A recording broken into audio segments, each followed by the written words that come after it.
এই যে পেঁয়াজ থেকে আলু ভাজা হচ্ছে, এখানে বেগুন ভাজা হয়ে গেছে, ডিম সিদ্ধ করে রেখেছি, ডিমের কারি করব, মশলা এখানে বেটে রেখে দিয়েছি, আর হবে বাঁধাকপি, সব কিছু কাটা আছে, বাঁধাকপি আর ডিমের কারি। আর এখানে কলাইয়ের ডালটা ফোড়ন দেবো, সিদ্ধ হয়ে গেছে। তো আজকে মেনু হচ্ছে এই, আর ওদিকে হচ্ছে ভাত।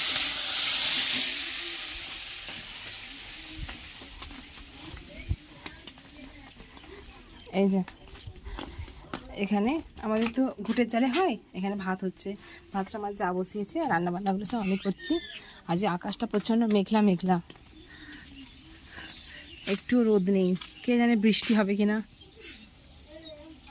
কিছুই বোঝা যাচ্ছে না। চারিদিকে সব ধান আছে ছড়ানো, আর যদি বৃষ্টি হয় তাহলে কি করে কি হবে।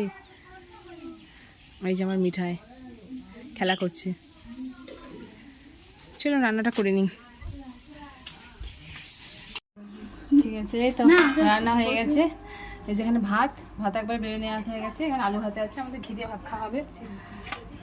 এই যে বাঁধাকপির তরকারি, আলু ভাতের এখানে আছে বেগুন ভাজা, পেঁয়াজ কলি, আলু ভাজা, এখানে আছে কলাইয়ের ডাল, আর এখানে আছে ডিমের কারি। তো আজকের মেনু এই পর্যন্তই। আমি এখন ভাত খাবো না, একটু পরে খাবো। কলতলা অনেক বাসন জমেছে, ওগুলো মাজবো, তারপরে খাবো।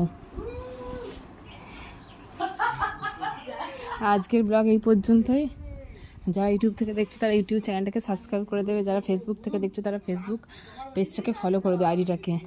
আর হ্যাঁ, আমাদের টিকিট হবে না করে আবার হয়ে গেছে, কালকেই আমাদের টিকিট হয়ে গেছে, তো কালকেই আমরা বেরোবো।